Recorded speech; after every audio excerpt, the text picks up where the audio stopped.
Hello everyone, इस video में मैं TIR कंटिन्यू करने वाला हूं। बट TIR कंटिन्यू करने से पहले थोड़ा सा पिछले वीडियो का मैं रिकैप आपके सामने यहां पे दूंगा। और एक पॉइंट कि अगर आपने लास्ट वीडियो नहीं देखा है TIR का, पहले आप प्लीज़ वो चेक करो, उसके बाद आप इस वीडियो को कंटिन्यू करो। देख लो, लास्ट टाइम मैंने ये कहा था कि अगर आपके पास ये एक इंटरफेस है, ये इंटरफेस आपके डेंसर मीडियम और रेयरर मीडियम को यहाँ पर सेपरेट कर रहा है, तो ये पहला इंपॉर्टेंट पॉइंट था। मैंने कहा था कि TIR के लिए आपका जो इंसिडेंट रे है वो डेंसर मीडियम में होना चाहिए, और ऑब्वियसली फिर रिफ्रैक्शन होगा रेयर मीडियम में, और लाइट रे जो है वो अवे फ्रॉम नॉर्मल चली जाएगी। अब यहां पर अगर आप देखोगे, लेट अस एज्यूम कि मैं यहां पे एक इंसिडेंट रे ले रहा हूं, और ये इंसिडेंट रे जो यहां पर है, ये क्रिटिकल एंगल यहां पर नॉर्मल के साथ फॉर्म कर रही है। क्रिटिकल एंगल पे क्या होता था? क्रिटिकल एंगल पे रिफ्रैक्शन ही होता है, बट लाइट जो है आपकी वो गेज करती है इंटरफेस को।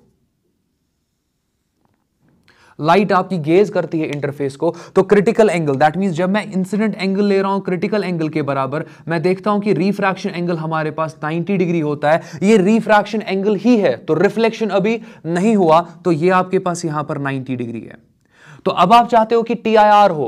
TIR के लिए आपको जो एंगल ऑफ इंसिडेंस है वो क्रिटिकल एंगल से बड़ा लेना पड़ेगा, थोड़ा सा ही बड़ा ले लो बट बड़ा लेना पड़ेगा। That means angle of incidence should be equal to θc plus. तो θc प्लस यहां पे रिप्रेजेंट करता है कि क्रिटिकल एंगल से थोड़ा सा बड़ा एंगल लोगे तो वहां पर आपका TIR होने वाला है। अब यहां पर आप देख सकते हो रिफ्रैक्शन और रिफ्लेक्शन दोनों फिनोमिना जो है एग्जैक्टली ये पार्ट करने वाले हैं, बट डिफरेंट एंगल्स के लिए। तो अगर मैं एंगल्स को यहां पर एंगल का फॉर एग्जांपल स्टाइल आपके सामने इंट्रोड्यूस करूं, तो मैं बोल सकता हूं कि अगर आपका इंसिडेंट एंगल 0 डिग्री से बड़ा हुआ, अगर आपके पास एग्जैक्टली यहां पर एंगल 0 डिग्री से बड़ा हुआ, 0 डिग्री क्यों नहीं? क्योंकि अगर आपने एंगल ऑफ इंसिडेंस को 0 डिग्री लिया, वहां पे रिफ्रैक्शन नहीं होगा, रे जो है वो अनडीविएटेड चली जाएगी, वहां कोई रिफ्रैक्शन नहीं होगा। तो आपका जो एंगल ऑफ इंसिडेंस है ये 0 डिग्री से क्या होना चाहिए? 0 डिग्री से बड़ा ही होना चाहिए। और जब तक आपका angle of incidence critical angle के बराबर है या क्रिटिकल एंगल से कम है, तो इन एंगल्स के लिए दैट मींस I का जो वैल्यू इस रेंज में आपको मिलेगा, इस रेंज के लिए आप रिफ्रैक्शन देखोगे। लाइट का क्या देखोगे? रिफ्रैक्शन देखोगे। आप लाइट का रिफ्रैक्शन देखोगे। बट अगर फॉर एग्जांपल आपने एंगल ऑफ इंसिडेंस को यहां पर क्रिटिकल एंगल से बड़ा कर दिया, बराबर नहीं बड़ा कर दिया, तो आप देखोगे ठीक है, अगर आपने क्रिटिकल एंगल से बड़ा एंगल ले लिया तो वहां पे TIR होगा, तो वहां पर रिफ्लेक्शन होगा। अच्छा, 90 डिग्री पे अगर आप लाइट को लोगे ना, तो लास्ट टाइम हमने पढ़ा कि जब आप एग्जैक्टली 90 डिग्री पे अपनी इंसिडेंट रे को लोगे, और आप सिंपली बोल सकते हो कि आपकी रे जो है वो डेंसर मीडियम से गेज करेगी इंटरफेस को, वो गेजिंग फैशन में ही चली जाती है ना, तो वहां पर भी आप डिविएशन क्या देखोगे? डिविएशन नहीं होगा। तो कहने का मतलब यह है कि आपको लगेगा एज इफ कि लाइट रे यहां पे इंटरफेस को सिंपली गेज कर रही है और गेजिंग फैशन में ही चली गई, तो रिफ्लेक्शन जो फिनोमिना है आपको वहां पर सिंपली परसीव नहीं होगा। तो कहने का मतलब जब आपका angle of incidence critical angle से बड़ा होगा, मगर एग्जैक्टली आपका जो एंगल ऑफ इंसिडेंस है वो 90 डिग्री से क्या होना चाहिए? वो छोटा होना चाहिए, क्योंकि 90 डिग्री पे आपका एग्जैक्टली हां वहां पर भी रिफ्लेक्शन जैसा कुछ होगा। अंडरस्टैंड करने के लिए हमें रिफ्लेक्शन दिखाना पड़ता है। बट अगर फॉर एग्जांपल मैं पूरा एंगल 90 डिग्री ही लूं, तो आपका रे जो है वो डेंसर मीडियम में गेजिंग फैशन से आएगा और गेजिंग फैशन में ही चले जाएगा। आपको लगेगा एज इफ कि वहां पे कोई रिफ्लेक्शन हुआ ही नहीं। तो बस इस रेंज के लिए क्रिटिकल एंगल से ज्यादा जाओगे और एग्जैक्टली 90 डिग्री से कम आप अपना एंगल ऑफ इंसिडेंस रखोगे, इस रेंज के लिए आपका रिफ्लेक्शन होगा।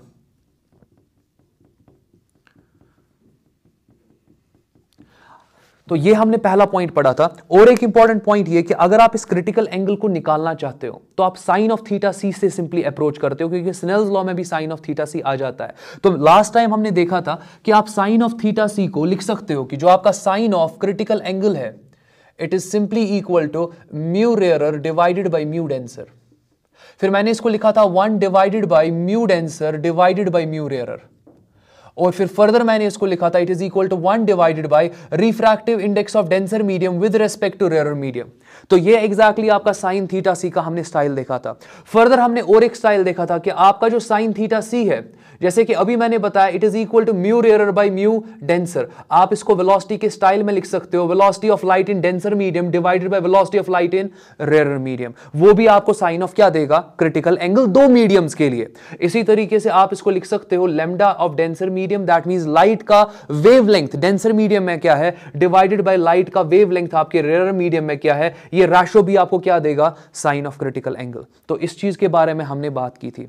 और फाइनली जैसे कि आप देख सकते हो कि आपके पास दो फिनोमेना हो रहे हैं। जब हम टीआईआर की बात करते हैं तो क्रिटिकल एंगल तक रिफ्रैक्शन होता है, क्रिटिकल एंगल के बाद आपका रिफ्लेक्शन होता है। तो हमने देखा था कि इस पार्ट में भी हम डेविएशन को स्टडी कर सकते हैं, इस पार्ट में भी डेविएशन को स्टडी कर सकते हैं, और हमने डेविएशन के ग्राफ को स्टडी किया था। और डेविएशन का ग्राफ हमारे पास क्या था, डेविएशन का ग्राफ हमारे पास कुछ ये था कि ये आपके पास एग्जैक्टली डेविएशन में ले रहा हूं और यहां पर मैं एंगल ऑफ इंसिडेंस ले रहा हूं। अब आप देख लो, अब आप सिंपली देख लो रिफ्लेक्शन और रिफ्रैक्शन एग्जैक्टली किस एंगल पर अलग अलग जा रहे हैं, क्रिटिकल एंगल पर।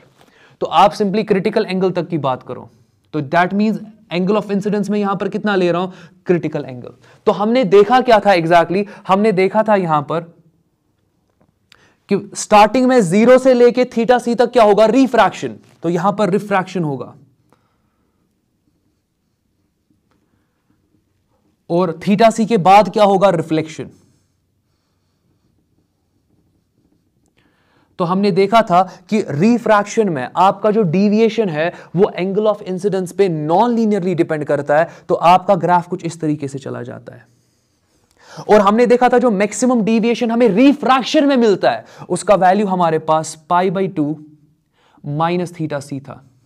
यह आपका डेविएशन मैक्सिमम आपको तो मिलता है, मगर रिफ्रैक्शन के केस में। अच्छा, रिफ्लेक्शन में हमने क्या देखा था, रिफ्लेक्शन में हमने देखा था कि डेविएशन और एंगल ऑफ इंसिडेंस जो है वो लीनियरली एक दूसरे पे डिपेंड करते हैं। और जो ग्राफ हमने वहां पे देखा था, वो ग्राफ जो हमने स्टडी किया था वो कुछ इस तरीके का बन रहा था। और अगेन आप जैसे कि देख सकते हो ये एंगल जहां पर आप वो मतलब ये वो एंगल ऑफ इंसिडेंस है जहां पर आपका डेविएशन क्या आ रहा है, 0।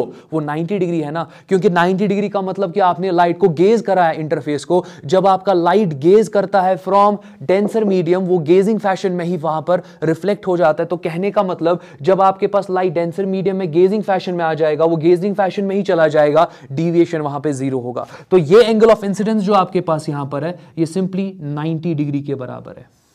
और हां, ये वाला जो पार्ट है यहां पे, ये तो थीटा सी ही आपको लग रहा है, मगर एक्चुअल ये थीटा सी प्लस है, थीटा सी से थोड़ा सा बड़ा एंगल। बट आप अप्रोक्सीमेटली थीटा सी और थीटा सी प्लस को एक ही जगह पे दिखा सकते हो ग्राफ में। और आपने देखा था कि ग्राफ इस पॉइंट पे थीटा सी पे डिसकंटिन्यूअस आ रहा था, और जो एग्जैक्टली रिफ्लेक्शन में आपका मैक्सिमम डेविएशन था, रिफ्लेक्शन में जो आपका मैक्सिमम डेविएशन था वो सिंपली आपके पास delta max it is equal to twice π/2 minus theta C था। और ये रिफ्लेक्शन के केस में था।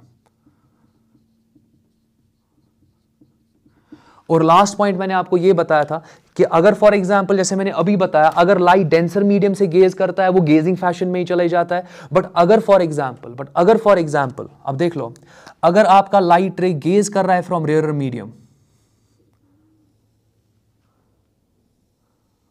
अगर आपका लाइट रे कर रहा है गेज फ्रॉम रेयर मीडियम, तो वो एग्जैक्टली इस पॉइंट पे रिफ्रैक्ट हो जाएगी ना लाइट, वो रिफ्रैक्ट हो जाएगी मगर क्रिटिकल एंगल पर, वो रिफ्रैक्ट हो जाएगी मगर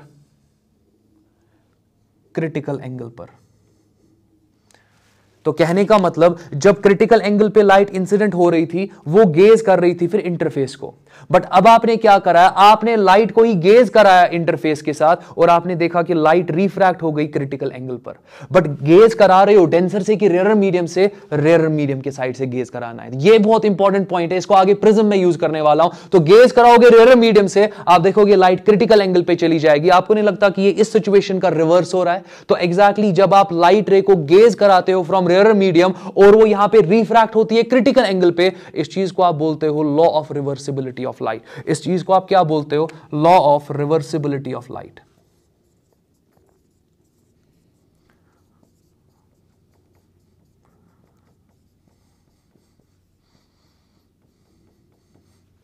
law of reversibility of light. तो ठीक है, ये हमने लास्ट टाइम पढ़ा था, और भी बहुत सारी चीजें वहां डिस्कस की थी। प्लीज आप उस वीडियो को देखो अगर आपने वो नहीं देखा। तो आज का लेक्चर स्टार्ट करते हैं।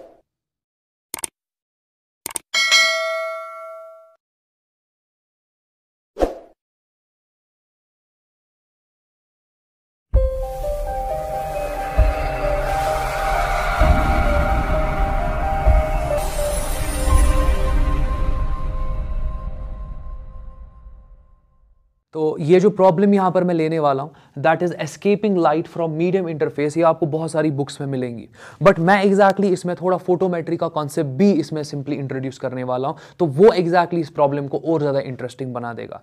मैं सिंपली पहले स्टार्ट करूंगा बल्ब से। देख लो, जब आप पॉइंट सोर्स को समझोगे, जब आप बल्ब को समझोगे, तब आप एग्जैक्टली मेरे सारे लेक्चर को अच्छे से समझ पाओगे। देख लो, अगर मैं बल्ब की बात करूं, लेट अस एज्यूम ये आपके पास यहां पर एक बल्ब है। ऑब्वियसली जब भी आप एक बल्ब लेते हो, जो आपका लाइट बल्ब होता है, तो उसका कुछ ना कुछ पावर रेटिंग होता है। तो लेट अस एज्यूम कि इसका जो पावर है वो P वॉट है हमारे पास, इसका जो पावर है मेरे पास वो P वॉट है। तो आपके पास जो बल्ब होता है वो तो लाइट को एग्जैक्टली स्प्रेड करता है, स्प्रेड करेगा स्फेरिकली, स्फेरिकल सिमेट्री रखता है वहां पे। तो आप देखते हो कि एग्जैक्टली यहां से लाइट जो है वो स्प्रेड हो जाएगी, मगर स्फेरिकली। मैं सर्कुलरली नहीं बताऊंगा, क्योंकि जब मैं बल्ब को लूंगा तो एग्जैक्टली यहां पर जो भी लाइट स्प्रेड करेगा ना आपका बल्ब, वो 3D स्पेस में क्या करेगा, स्प्रेड करेगा। तो कहने का मतलब, मैं यहां 3D तो नहीं दिखा सकता हूं, बट मैं 2 डायमेंशनल यहां पे डायग्राम दिखा सकता हूं ना। आप देखते जाओ, आप देखते जाओ। लेट अस एज्यूम कि मैं यहां पर एक स्फीयर कंस्ट्रक्ट करता हूं। ये मैंने एक स्फीयर कंस्ट्रक्ट किया और स्फीयर के सेंटर पे मैंने क्या रखा, बल्ब रखा। तो कहने का मतलब ये है कि ये जो बल्ब है एग्जैक्टली ये स्फेरिकली अपने पावर को क्या करेगा, ये स्प्रेड करेगा। तो आपका जो बल्ब है ये एक आइसोट्रोपिक सोर्स है।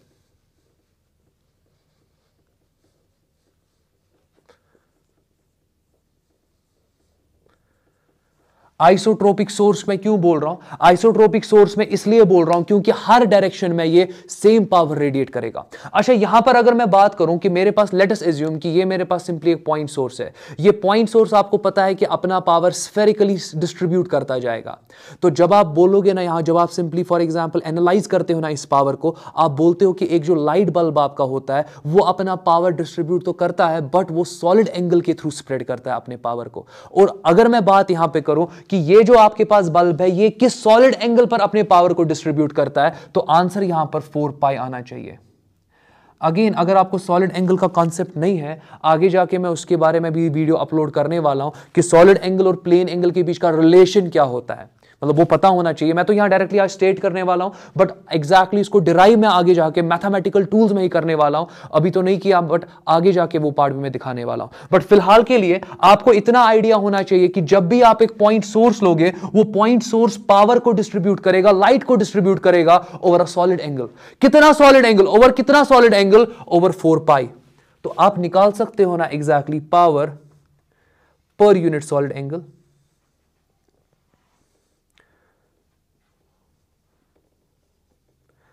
आप निकाल सकते हो ना power per unit solid angle. तो फिलहाल इतना सिर्फ समझो मैंने क्या पॉइंट बताया। देख लो, आप सिर्फ इतना दिमाग में रखो कि एक बल्ब जो होता है वो अपने पावर को डिस्ट्रीब्यूट करता है over solid angle of 4 pi.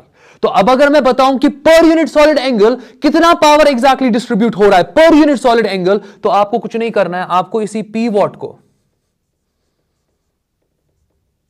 Divide करना है यहां पर 4 पाई से, बस इतना। तो ये आपका exactly power per unit solid angle है, और ये यूज कहां करना है वो तो मैं आगे दिखाऊंगा। बट फिलहाल के लिए 2 चीजें आप दिमाग में रखोगे कि जो आपका बल्ब होता है वो ओवर अ सॉलिड एंगल अपना पावर डिस्ट्रीब्यूट करता है, और अगर मैं बात करूं power per unit solid angle एक बल्ब के लिए, तो वो आपका power of bulb divided by 4 पाई होने वाला है। तो होपफुली किसी को डाउट नहीं होगा। स्फीयर के सेंटर पर टोटल सॉलिड एंगल कितना होता है, 4 पाई। सर्कल के सेंटर पर टोटल प्लेन एंगल कितना होता है, 2 पाई, 360 डिग्री। तो ये 2 चीजें फर्क है यहां पे। अगेन, मुझे सॉलिड एंगल में नहीं जाना है, मुझे प्लेन एंगल में नहीं जाना है, बस मुझे सिर्फ इतना आपको बताना है कि बल्ब अपने पावर को डिस्ट्रीब्यूट करता है ओवर सॉलिड एंगल 4 पाई। इतना आपको आइडिया रहना चाहिए। तो अगेन, आप यहां पर एक स्फीयर ड्रॉ कर सकते हो, आप एक स्फीयर ड्रॉ कर सकते हो। ये आपका एग्जैक्टली स्फीयर यहां पर होगा, और जो आपके पास ये बल्ब है आपके पास, ये पावर को डिस्ट्रीब्यूट करेगा अबाउट दिस स्फीयर ओनली। और इसीलिए स्फीयर के सेंटर पर कितना सॉलिड एंगल सबटेंड होता है, 4 पाई। इसीलिए तो मैंने बताया कि जो आपका पॉइंट सोर्स होता है वो 4 पाई सॉलिड एंगल पे अपने पूरे पावर को डिस्ट्रीब्यूट कर देता है। तो ये पॉइंट याद रहेगा ना। मैं स्टार्ट करता हूं वीडियो को, आप आराम से देखते जाओ। तो यहां पर मैं आ रहा हूं, आप देख लो। लेट अस एज्यूम कि आपके पास एक इंटरफेस है। ये इंटरफेस एज्यूम करते हैं कि ये वाटर और एयर को सेपरेट कर रहा है। तो वाटर और एयर को सेपरेट कर रहा है, तो इसका रिफ्रैक्टिव इंडेक्स में यहां 1 ले सकता हूं, इसका रिफ्रैक्टिव इंडेक्स में म्यू ले सकता हूं, या म्यू वाटर बोल सकता हूं। तो ये आपका वाटर है यहां पे।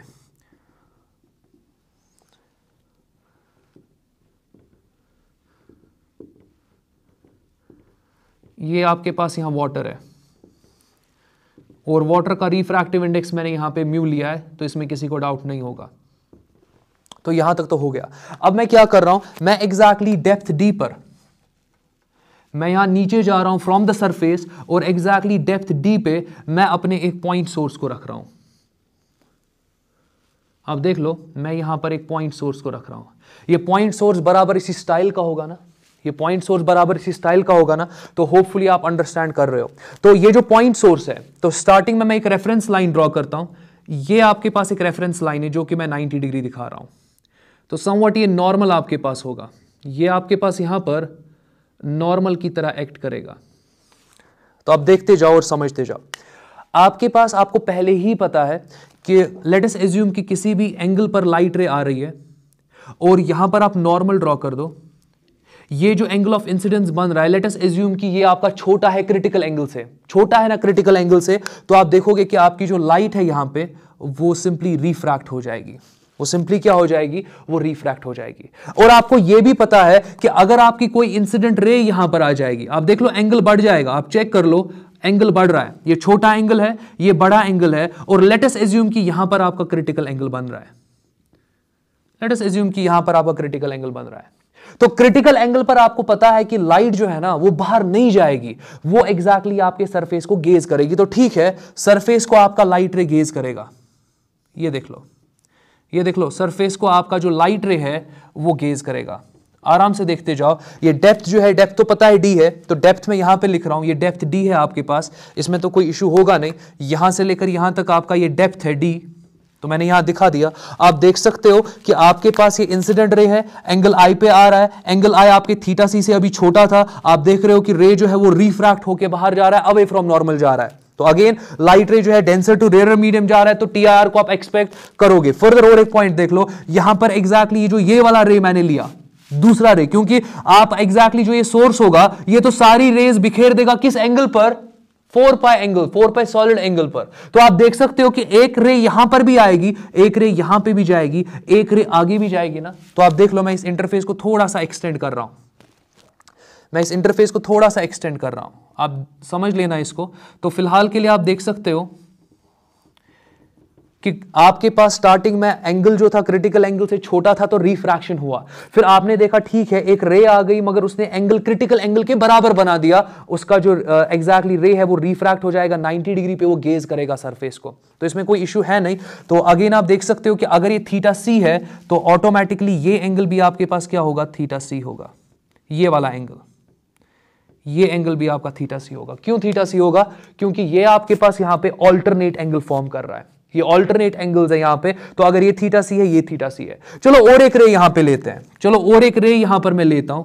ये आपके पास और एक रे है, आप देख लो कि ये एंगल जो यहां पर बन रहा है ये होगा ना क्रिटिकल एंगल से बड़ा। तो ये जो आपके पास एंगल यहां पर होगा, it will B greater than critical angle, it will B greater than critical angle. तो अगर आपके पास इस रे के लिए, दैट मींस जितनी भी फिर आप रेज एग्जैक्टली यहां से लोगे ना, तो जो भी रे एग्जैक्टली आपके सोर्स से आएगी और वो इस रीजन में स्ट्राइक करेगी, आप देखोगे सब रेज के लिए आपका जो एंगल होगा वो क्रिटिकल एंगल से बड़ा होगा। अगर वो क्रिटिकल एंगल से बड़ा एंगल बन रहा है ना यहां पे, आपका लाइट अब एस्केप मत करेगा, यहां पे वो एस्केप कर ही नहीं पाएगा। क्यों, क्योंकि यहां पे टीआईआर हो जाएगा, क्योंकि यहां पर टीआईआर हो जाएगा। ये आप देख सकते हो, ये भी ग्रेटर देन थीटा सी होगा, सेम होंगे, तो इसलिए मैंने इस तरीके से दिखाया। तो आप देख सकते हो कि एग्जैक्टली यहां से लेकर यहां तक लाइट एस्केप हो रहा है। इस इंटरफेस से आपका लाइट सिर्फ यहां से लेकर यहां तक एस्केप हो रहा है, जितना अभी तक हमने स्टडी किया। बट जब आप एग्जैक्टली इस थीटा सी के बाद वाले एंगल्स की बात करोगे ना, या अगर फॉर एग्जांपल आप इस वाले पार्ट की बात करोगे, इंटरफेस के इस वाले पार्ट की, आप देखोगे कि जो भी रेज यहां पे आएंगी वो क्रिटिकल एंगल से बड़ा एंगल बनाएंगी, जिसकी वजह से वो रेज बाहर नहीं जा पाएंगी, वो टोटल इंटर रिफ्लेक्शन दिखाएगी। अगर रेज बाहर यहां जा ही नहीं रही है, यहां पर अगर रेज बाहर जा ही नहीं रही है, तो एग्जैक्टली यहां पर कोई लाइट मत होगी, तो यहां डार्क आ जाएगा ना। बट यहां तो लाइट्स बाहर जा रही है, लाइट रे यहां पर बाहर जा रही है आपके इंटरफेस के, तो यहां पर एग्जैक्टली आपको ब्राइट स्पॉट दिखेगा। तो ये वाले रीजन में आपको ब्राइट स्पॉट देखने को मिलेगा, मगर इस वाले रीजन में कोई भी ब्राइट स्पॉट आपको नहीं दिखेगा। फर्दर देख लो, ये तो राइट हैंड साइड का सिनेरियो था ना। चलो लेफ्ट हैंड साइड की बात करते हैं। अगेन आपको पता है कि अगर मैं क्रिटिकल एंगल पर यहां पर रे को लूं, अगर मैं क्रिटिकल एंगल पर यहां पर रे को लूं,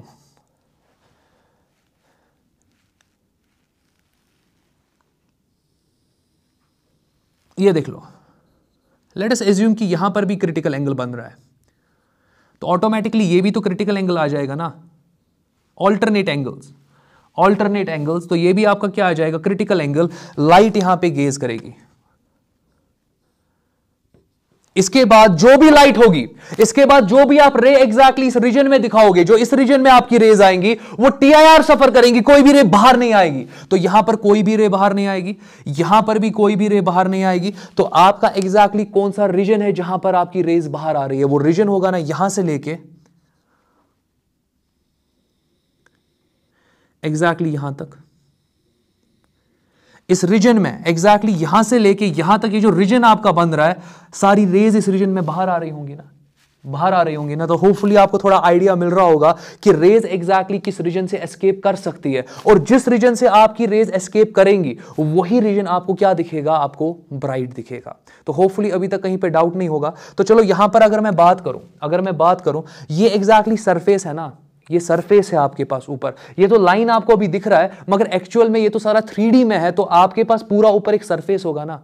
तो अगर फॉर एग्जांपल आप इसको एज अ रेडियस लोगे, और एक सर्कल को ड्रॉ करोगे,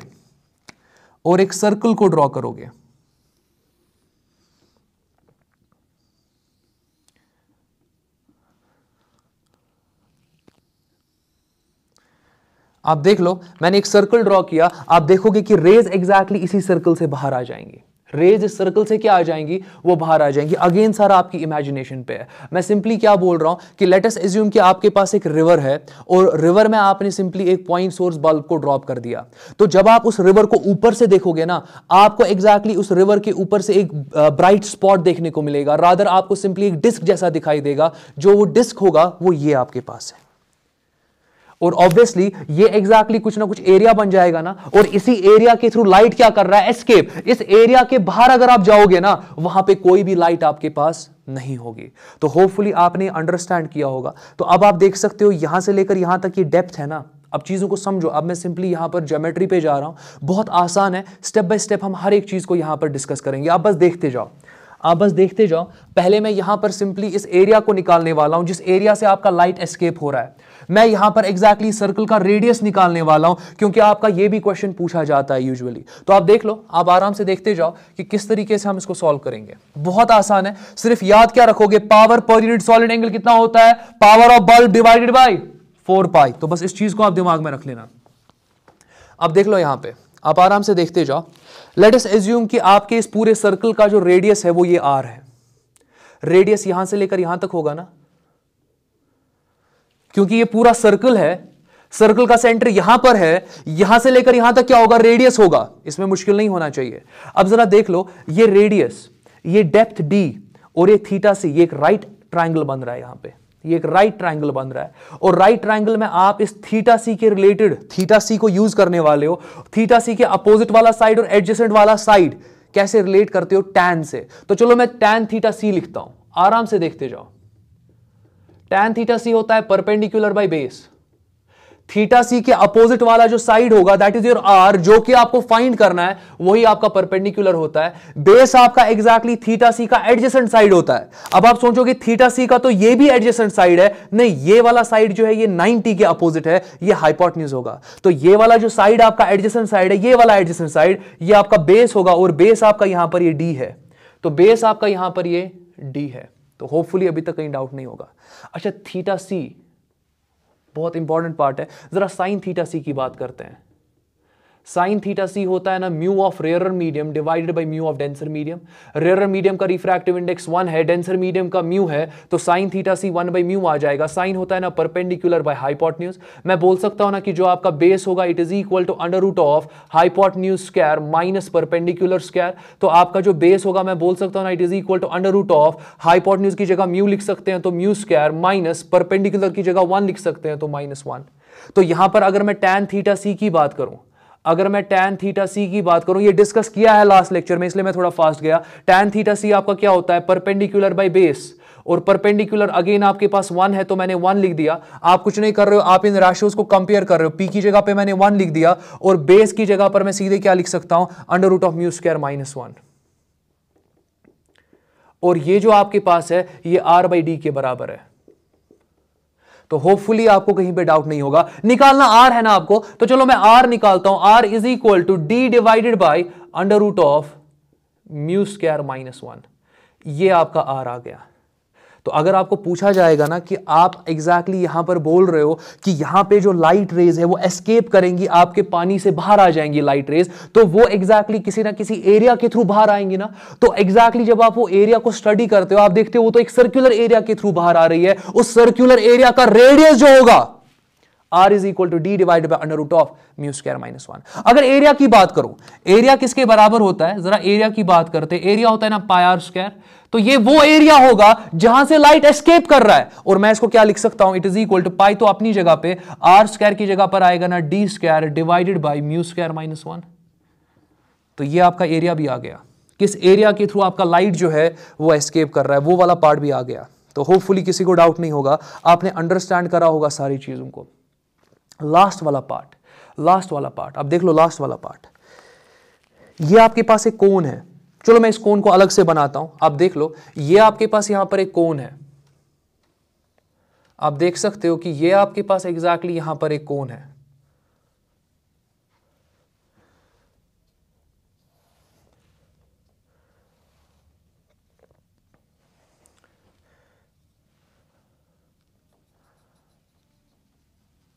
ये आपके पास एक कोन है, और कोन एग्जैक्टली यहां पर जो प्लेन एंगल बना रहा है, जो प्लेन एंगल आपका कोन बना रहा है, या जिसे मैं हाफ एंगल बोल सकता हूं, दैट इज थीटा सी।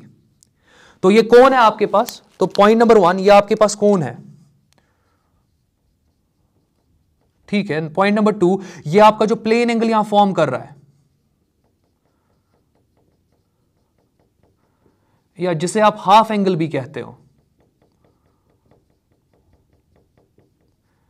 ये आपका थीटा सी है।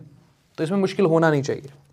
और आपको पता है कि कोन जो है वो एक 3D स्ट्रक्चर आपके पास होता है। तो ऑब्वियसली ये जो कोन यहां पर होगा, ये एक सॉलिड एंगल सबटेंड करेगा ना, ये एक सॉलिड एंगल सबटेंड करेगा ना, आप देख लो। ये एक सॉलिड एंगल सबटेंड करेगा, एक सॉलिड एंगल सबटेंड करेगा, और ये सॉलिड आपका एंगल जो है वो सिग्मा है, वो आपका सिग्मा है। अच्छा, इस कोन का रेडियस अगर मैं बात करूं, इस कोन का जो रेडियस है वो तो हमने निकाल दिया, वो आपके आर के बराबर है।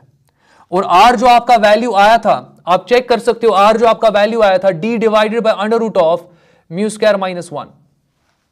मुझे तो याद है वैल्यूज, तो अगेन देखने की जरूरत नहीं पड़ती है। बट अगेन अगर आपको कंफ्यूजन है तो आप देख सकते हो डिराइव वहां पे किया था। मेरी तरह आपको भी ये याद होना चाहिए, एंट्रेंस के लिए आप प्रिपेयर कर रहे हो तो ठीक है, आराम से देखते जाओ। तो ये सॉलिड एंगल यहां पर आपका कोन सबटेंड कर रहा है। अब समझो, जितना भी एग्जैक्टली आपका लाइट एस्केप कर रहा है, वो एस्केप कर रहा है ना इसी कोन के थ्रू। समझो मैं क्या बोल रहा हूं, जितना भी आपका लाइट एस्केप कर रहा है वो इसी कोन के थ्रू एस्केप कर रहा है ना। यहां से इस बाहर वाले रीजन से कोई भी लाइट आपका एस्केप मत कर रहा है, जितना भी लाइट आपका एस्केप हो रहा है वो इसी कोन के थ्रू हो रहा है ना। तो मैं बोल सकता हूं ना, जितना भी लाइट यहां एस्केप हो रहा है वो इस सॉलिड एंगल के थ्रू हो रहा है। बट सॉलिड एंगल और हाफ एंगल या प्लेन एंगल के बीच का रिलेशन आप लोगों को पता होता है, आप उसको डिराइव करते हो 11th क्लास में। और अगर आपको नहीं पता तो मैं लिख रहा हूं तीसरा इंपॉर्टेंट पॉइंट यहां, रिलेशन। और रिलेशन ये है कि आपका जो सॉलिड एंगल होता है, it is equal to 2 pi 1 minus cos of theta C. अब ये प्रॉब्लम बहुत इंटरेस्टिंग बन गई। अब समझो यहां पर मैं क्या बोलने वाला हूं। फिलहाल के लिए आपको ये सॉलिड एंगल मिल गया। अब आपको पता है कि power per unit solid angle किसके बराबर है। आपको पता है कि power per unit solid angle किसके बराबर है, that is P watt divided by 4 पाई। आपको यह भी पता है कि जितना भी पावर एस्केप हो रहा है वो इस सिग्मा सॉलिड एंगल से एस्केप हो रहा है। तो आप निकाल सकते हो ना कि कितना पावर एस्केप हो रहा है। नहीं समझ में आया, मैं दिखाता हूं मैथमेटिकली, आप देखते जाओ, आप सिंपली देखते जाओ। तो ये वाला पार्ट आपने नोट कर दिया होगा, तो आप देख लो यहां पर, मैं यहां से कंटिन्यू करता हूं। जरा पहले power per unit solid angle की बात करते हैं। पर यूनिट सॉलिड एंगल कितना पावर आपका है, तो पर यूनिट सॉलिड एंगल अगर मैं बात करूं तो power per unit solid angle, it is P watt divided by 2 pi, sorry divided by 4 पाई। तो बहुत सही, ये तो power per unit solid angle की बात हो रही है, मगर आपका पावर कितने सॉलिड एंगल से बाहर निकल रहा है, वो तो सिग्मा सॉलिड एंगल से बाहर निकल रहा है ना। तो मैं लिख सकता हूं ना कि पावर एस्केपिंग। मैं क्यों लिख रहा हूं पावर एस्केपिंग? क्योंकि यही पावर आपके इंटरफेस से एस्केप कर रहा है, यही पावर आपके इंटरफेस से एस्केप कर रहा है, क्योंकि यही पावर इस कोन में है और यही पावर आपके इस सॉलिड एंगल से बाहर निकल रहा है। तो अगर मैं यहां पर बात करूं power escaping, it will be equal to power per unit solid angle multiplied by वो सॉलिड एंगल जहां से आप पावर को स्टडी कर रहे हो। आप किस सॉलिड एंगल को ले रहे हो? सिग्मा को ले रहे हो ना, तो आप यहां पे मल्टीप्लाई सिग्मा से कर लो। तो आप फर्दर देख लो, आप इसको लिख सकते हो ना कि power per unit solid angle जो आपके पास है वो तो पी वॉट है, डिवाइड किससे हो रहा है? 4 पाई से। जो आपका सिग्मा यहां पर है आप लिख सकते हो ना 2 पाई 1 माइनस कॉस थीटा सी। आप इसको लिख सकते हो ना 2 pi 1 minus cos of theta सी। तो होपफुली आपको समझ में आया होगा कि मैंने पावर एस्केपिंग को power per unit solid angle के साथ कैसे रिलेट किया और सिग्मा के साथ कैसे रिलेट किया। और मैं क्यों बोल रहा हूं कि यही पावर एस्केपिंग है, क्योंकि आपने यहां पर तो सिंपली अंडरस्टैंड करा ना कि जो भी पावर एस्केप हो रहा है वो इस कोन से एस्केप हो रहा है, जो भी पावर एस्केप हो रहा है वो इस कोन के सॉलिड एंगल से एस्केप हो रहा है, वो सिग्मा आपके पास है। तो जो भी पावर एस्केप कर रहा है वो आपका power per unit solid angle है, क्योंकि आपको पता है कि पर यूनिट सॉलिड एंगल कितना पावर है। बट कितने सॉलिड एंगल से आप पावर बाहर निकल रहा है? सिग्मा। तो पर यूनिट सॉलिड एंगल से जो पावर एस्केप हो रहा है मल्टीप्लाई सिग्मा से करो, आपको पता चलेगा सिग्मा से कितना पावर एस्केप हो रहा है, सिग्मा सॉलिड एंगल से कितना पावर एस्केप हो रहा है। तो होपफुली आपने अंडरस्टैंड करा होगा। जरा लास्ट देखते हैं। आप देख लो पाई और पाई आपका कैंसिल हो जाएगा और 2 भी यहां पर कैंसिलेशन हो जाएगी। तो जो पावर एस्केपिंग होगा यहां पे it is equal to P watt divided by 2, फिर 1 minus cos theta C. Cos theta C, cos क्या होता है? कॉस आपका होता है ना बेस बाय हाइपोटेन्यूज। कॉस होता है ना बेस बाय हाइपोटेन्यूज। जरा देख लो बेस यहां पर कितना है, वो तो पता है ना आपको। यहां पे आप लिख सकते हो ना under root of mu square minus 1 divided by hypotenuse कितना यहां पर है, वो तो म्यू के बराबर है ना। तो म्यू के बराबर है तो आप डिवाइड किससे करोगे? म्यू से। ये आपका पावर एस्केपिंग है और यही 2020 जेईई मेंस का क्वेश्चन था। तो होपफुली आपने अंडरस्टैंड किया होगा। न्यूमेरिकल देखते हैं। सिंपल एक इलस्ट्रेशन है आपको यहां पर, आप फिगर में जैसे देख सकते हो, आपको एक राइट एंगल प्रिज्म यहां पर देकर है, क्योंकि यहां राइट एंगल 90 डिग्री बन रहा है। तो राइट एंगल प्रिज्म आपको देकर है, ये एंगल यहां पर अल्फा देकर है। तो ये एंगल आपको अल्फा देकर है। रिफ्रैक्टिव इंडेक्स जो आपके इस प्रिज्म का देकर है या ग्लास का जो आपको देकर है दैट इज 3/2। तो चलो इसका रिफ्रैक्टिव इंडेक्स जो है, मैं यहां पर म्यू जी की बात कर रहा हूं, म्यू जी की मैं बात कर रहा हूं, वो आपको 3/2 देकर है। अगेन ये 1.5 के आसपास का होता है। और वाटर का रिफ्रैक्टिव इंडेक्स आपको 4/3 देकर है। 4/3 3/2 से एग्जैक्टली छोटा होता है, तो ग्लास का जो रिफ्रैक्टिव इंडेक्स है वो ज्यादा होने वाला है। ये चीज आप पहले दिमाग में रख लो। तो चलो मैं वाटर का रिफ्रैक्टिव इंडेक्स भी यहाँ पे लिखता हूँ। तो वाटर का रिफ्रैक्टिव इंडेक्स आपके पास सिंपली 4/3 के बराबर है। कैलकुलेटर पे आप देख लेना कि आपके पास एग्जैक्टली इसको जब सॉल्व करोगे आपका म्यू जी जो है वो म्यू डब्ल्यू से बड़ा आने वाला है। तो कंटिन्यू मैं करता हूँ। आपको सिंपली यहां पर अल्फा निकालना है। अल्फा आपको एग्जैक्टली अल्फा का कंडीशन निकालना है सच दैट कि जो रे इंसिडेंट होगी normal to face A B. तो जो एग्जैक्टली आपकी रे इंसिडेंट होगी normal to face A B. अब समझो, अगर मैं एक इंसिडेंट रे ले रहा हूं, it is normal to A B. तो अगर कोई भी रे नॉर्मल आप डालते हो ना सरफेस पे, आप देखते हो कि वो सिंपली अनडिविएटेड जाती है, ये डिविएट नहीं होगी। तो अगर यहां पर ये अनडिविएटेड जाती है तो देख लो, चलो मैं इस रे को बना रहा हूं, मैंने इस रे को बनाया यहां पे और मैं इसको सिंपली यहां पर थोड़ा प्रोड्यूस कर रहा हूं, तो इसमें कुछ मुश्किल है नहीं। तो अब आप क्या यहां पर देख रहे हो? अब समझो देख लो, ये अगर मैं बात करूं जो ग्लास है और जो वाटर है और जो एयर है, ये 3 मीडियम्स है यहां पे। एयर का रिफ्रैक्टिव इंडेक्स वो 1 है, ग्लास का रिफ्रैक्टिव इंडेक्स वो 3/2 है। अच्छा, वाटर का रिफ्रैक्टिव इंडेक्स वो 4/3 है। अब समझो, स्टार्टिंग में ये जो आपका इंटरफेस है ये आपके एयर और ग्लास के मीडियम को सेपरेट कर रहा है। लाइट अनडिविएटेड चली गई अंदर, इस ग्लास के अंदर चली गई, इस प्रिज्म के अंदर चली गई। अब जो आपकी लाइट अब प्रिज्म के अंदर है, अब समझो यहां पर ये लाइट यहां पर जो है ये अब प्रिज्म के अंदर है, तो मैं एग्जैक्टली अब इसको लाइट मान रहा हूं। अब मुझे इसको यहां पर लाइट मानना है। तो आप समझो यहां पे मैं क्या बोल रहा हूं। तो ये जो लाइट आपके पास है, लाइट रे, ये तो ग्लास में है ना, बट ये जो इंटरफेस यहां पर है, ये इंटरफेस आपके ग्लास को और वाटर को सेपरेट कर रहा है। ग्लास का रिफ्रैक्टिव इंडेक्स ज्यादा और आपका यहां पर जो वाटर है उसका रिफ्रैक्टिव इंडेक्स कम, तो ये जो लाइट है ये डेंसर मीडियम में है और ये कहां जा रहा है, रेयर मीडियम में जा रहा है। अब क्वेश्चन आपको क्या बोल रहा है कि यहां पर जो आपकी रे है ना वो रिफ्लेक्ट होनी चाहिए, कंप्लीटली रिफ्लेक्ट होनी चाहिए, तो वहां पे टीआईआर होना चाहिए, क्योंकि टीआईआर हो सकता है। क्यों टीआईआर क्यों होगा, क्योंकि आपके पास अभी एक कंडीशन तो बन रहा है ना कि रे डेंसर मीडियम में है, जा रहा है रेयर मीडियम में। जब भी आपका इंसिडेंट रे डेंसर मीडियम में होगा, वो रेयर मीडियम में जाने की कोशिश कर रहा होगा, वहां पे टीआईआर की पॉसिबिलिटी है। तो आप देख लो यहां पर, तो इस पॉइंट पे टीआईआर की पॉसिबिलिटी है। तो आप क्या कर सकते हो, यहां पे आप एक नॉर्मल ड्रॉ कर लो, आप सिंपली एक नॉर्मल ड्रॉ कर दो इस सरफेस पे, पहले एक नॉर्मल ड्रॉ कर दो। तो देख लो मैं नॉर्मल ड्रॉ कर रहा हूं, ये देख लो मैंने नॉर्मल ड्रॉ कर दिया। तो ये आपका नॉर्मल है, आराम से देखते जाओ। यहां पर जो एंगल बिटवीन लाइंस है ना, ये और ये, इन दो लाइंस के बीच का एंगल अल्फा है। जरा इस लाइन का नॉर्मल देख लो रेड कलर, इस लाइन का नॉर्मल देख लो blue colour. Angle between lines is equal to angle between their normals. तो कहने का मतलब यह है कि अगर इन दो लाइंस के बीच का एंगल अल्फा है, इनके नॉर्मल्स के बीच का एंगल भी क्या होगा, वो भी अल्फा होगा। और आप चाहते हो कि यहां पे लाइट रे कंप्लीटली रिफ्लेक्ट हो। अगर लाइट रे यहां पे कंप्लीटली रिफ्लेक्ट हो जाएगी तो किस एंगल पे रिफ्लेक्ट हो जाएगी, अल्फा एंगल पर ही, वो अल्फा एंगल पर ही रिफ्लेक्ट हो जाएगी। अब देख लो, वो अल्फा एंगल पर ही रिफ्लेक्ट हो जाएगी। तो होपफुली अभी तक किसी को कहीं पे भी डाउट नहीं होगा, आप समझ रहे होंगे कि किस तरीके से यहां पर मैंने टीआईआर का सिनेरियो बना दिया। अब टीआईआर के लिए आप चाहते क्या हो, आप चाहते हो कि रिफ्लेक्शन हो। रिफ्लेक्शन तब होगा जब आपका एंगल क्रिटिकल एंगल से बड़ा होगा। तो अगर आपका यहां पे टीआईआर हो रहा है तो आपका अल्फा होगा ना बड़ा क्रिटिकल एंगल से। मैं बोल सकता हूं कि alpha should be greater than critical angle theta C. Simple है ना, जब तक कि आपका अल्फा क्रिटिकल एंगल से बड़ा नहीं होगा तब तक टीआईआर मत होगा। तो alpha should be greater than critical angle, तब जाके आपका लाइट रिफ्लेक्ट करेगा। कोई भी लाइट यहां पे दूसरे मीडियम या वाटर में नहीं चला जाएगा। आपका जो लाइट है यहां पे वो रिफ्लेक्ट हो जाएगा बीसी पे कंप्लीटली। बीसी पर आपका लाइट कंप्लीटली रिफ्लेक्ट होने के लिए alpha should be greater than critical angle. तो अगर मैं बात करूं, मैं बोल सकता हूं alpha should be greater than critical angle. क्या होता है, sine inverse mu rarer divided by mu denser. अच्छा, रेयरर मीडियम कौन सा है, वाटर है ना। तो आप देख लो यहां पे alpha should be greater than sine inverse. Rarer medium कौन सा है, वाटर। वाटर का रिफ्रैक्टिव इंडेक्स 4/3, आप न्यूमरेटर में 4/3 लिख दो। अच्छा, डेंसर मीडियम इस वक्त ग्लास है आपका, ग्लास का रिफ्रैक्टिव इंडेक्स 3/2, आप सीधे 3/2 यहां पे लिख दो।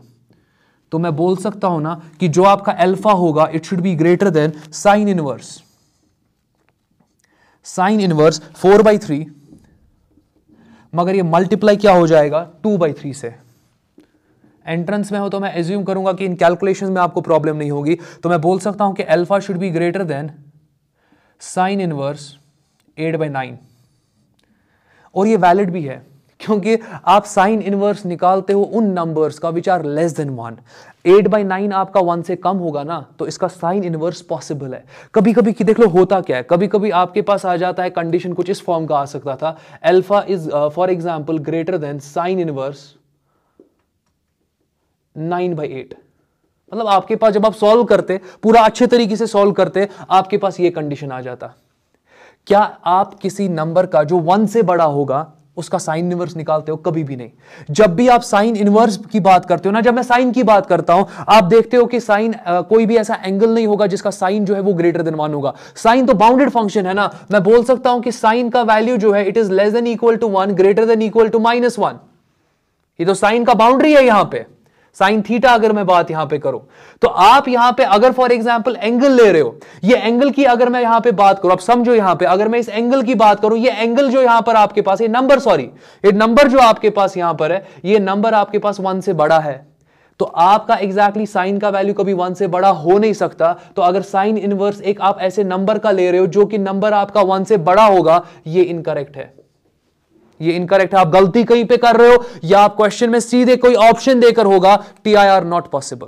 तो ये चीजें हो सकती है, इन चीजों का आप टेक केयर करो। फिलहाल के लिए आपका अल्फा इस एंगल से बड़ा होना चाहिए, तब जाके आपका टीआईआर होगा। मगर अल्फा तो ये भी था ना, तो आपने एग्जैक्टली इस अननोन को निकाल दिया। बट देख लो स्टाइल क्या था, इस अल्फा को पहले यहां इंट्रोड्यूस किया, फिर आपको मैंने बताया कि ठीक है टीआईआर हो रहा है तो अल्फा थीटा सी से बड़ा होना चाहिए, तभी टीआईआर होगा ना, तो वही तो लिख दिया। बट थीटा सी का स्टाइल क्या होता है, sine inverse mu R by mu D, mu R का वैल्यू लिखा, म्यू डी का वैल्यू लिखा। गलती से अगर आपने इनको ऊपर नीचे कर दिया ना, आंसर गलत आ जाएगा। तो पूरा टेक केयर करो कि रेयर मीडियम कौन सा है, डेंसर मीडियम कौन सा है। चलो और एक इलस्ट्रेशन देखते हैं, सिंपल सा इलस्ट्रेशन की मैं बात करता हूं। 2016 एम्स का क्वेश्चन है। मैंने इस क्वेश्चन को क्यों लिया, क्योंकि अगेन एम्स का क्वेश्चन है, मे बी इस साल नीट में इसी पैटर्न का कोई क्वेश्चन आ जाए, तो ऐसा हो सकता है। तो फिलहाल के लिए यहां पर आप देख सकते हो कि लाइट वेव जो है वो एंटर कर रही है फ्रॉम मीडियम 1 टू मीडियम 2, तो ठीक है। और वेलोसिटी जो सेकंड मीडियम में है वो डबल है फ्रॉम द फर्स्ट, तो ठीक है। और जो टीआईआर आपको यहां पर देखना है कि टीआईआर के लिए जो एंगल ऑफ इंसिडेंस है, it must be greater than critical angle. यही होता है ना कि फॉर टीआईआर जो आपका एंगल ऑफ इंसिडेंस होगा, it must be greater than critical angle. तो मैं लिख सकता हूं यहां पे कि angle of incidence should be greater than critical angle. तो सोल्यूशन की मैं बात कर रहा हूं, मैं सोल्यूशन की बात कर रहा हूं, तो डायरेक्ट मेरे दिमाग में तो यही आ जाएगा कि जो आपके पास यहां पर इंसिडेंस है, एंगल ऑफ इंसिडेंस है, it should be greater than critical angle.